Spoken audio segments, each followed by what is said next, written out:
সহজদা ৰিয়েলিটিৰ সমূহ দৰ্শকক স্বাগতম জনাইছোঁ আৰু বৰ্তমান মই উপস্থিত আছোঁ মৰিগাঁও জিলা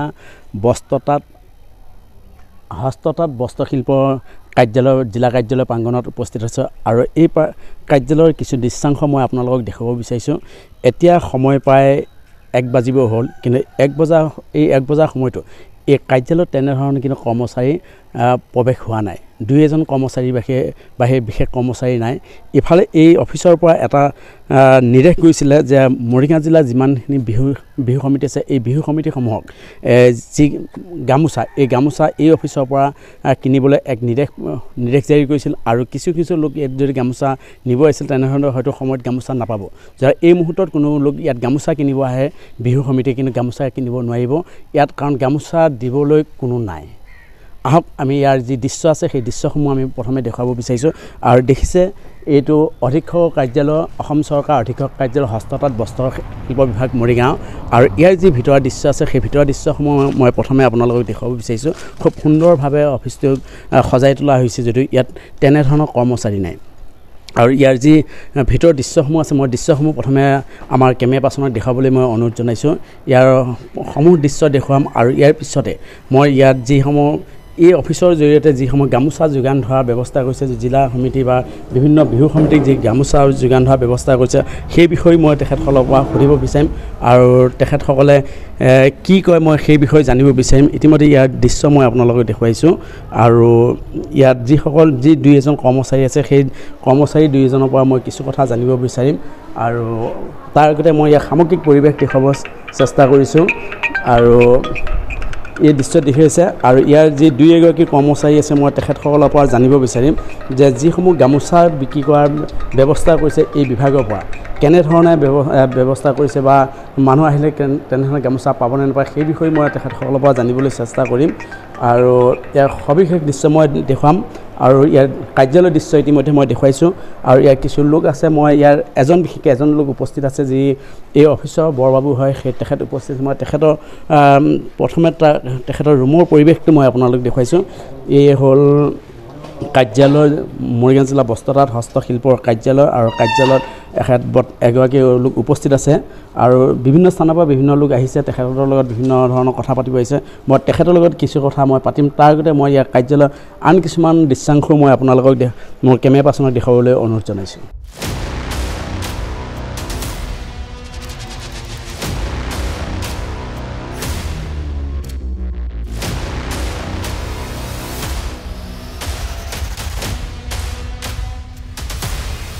কাৰ্যালয়ৰ সামগ্ৰিক পৰিৱেশ আৰু ইয়াৰ দৃশ্যসমূহ আমি আপোনালোকক দেখুৱালোঁ আৰু বৰ্তমান যিগৰাকী কৰ্মচাৰী উপস্থিত আছে মই তেখেতৰ পৰা জানিব বিচাৰিম আজি শনিবাৰ আৰু আজি শনিবাৰ দিনত বৰ্তমান 1 বজালৈ কোনো ধৰণৰ কৰ্মচাৰী তেখেতৰ লগতে আৰু এগৰাকী বাহিৰে বিশেষ কৰ্মচাৰী ইয়াত উপস্থিত হোৱা নাই আৰু কিহৰ কাৰণে ইয়াত উপস্থিত হোৱা নাই বা এই ক্ষেত্ৰত তেখেতে কি কয় সেই মন্তব্য আমি জানিব বিচাৰিম আৰু তালৈ অন্যান্য দিশ কিছুমান আমি তেখেতৰ লগত আলোচনা কৰিম। আহকচোন আমি যাওঁ তেখেতৰ ওচৰলৈ। হয়, আমি সহজদা ৰিয়েলিটিৰ পৰা আহিছোঁ। অলপ বহিব নেকি, অলপ কথা পাতিম।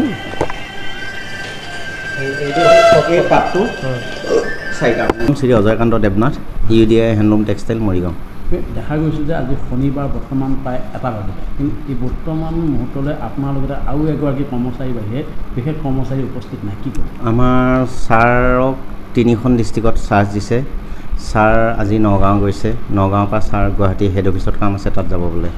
আৰু বাকী ষ্টাফখিনি ইলেকশ্যন ডিউটি আকৌ ফ্লাড কণ্ট্ৰল ৰুমত আৰু টেকনিকেল ষ্টাফখিনি ফিল্ড ষ্টাফখিনি সিহঁতে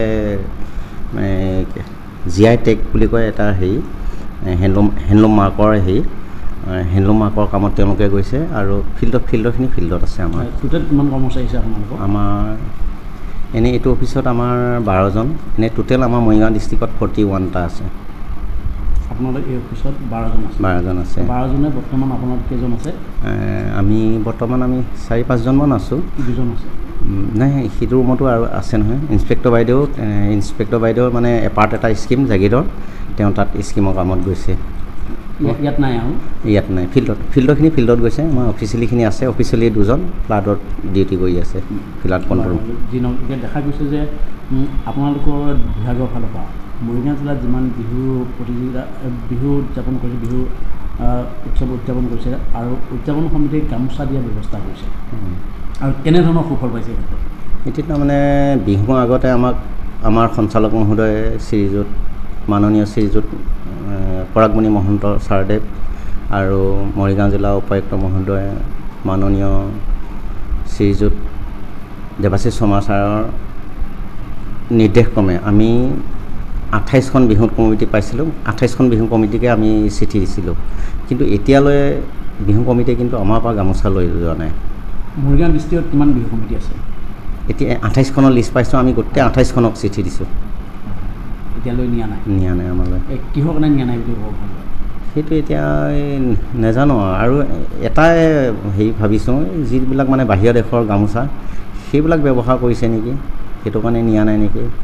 আৰু এই বাহিৰৰ গামোচাবিলাকো আমি মাজতে অফিচৰ মানুহে গৈ দোকানে দোকানে চেক কৰিলে, চেক কৰিব গ'লে তাৰমানে মানুহ সোমালে সিহঁতে লুকুৱাই দিয়ে আৰু পিছতহে আকৌ বিক্ৰী কৰে।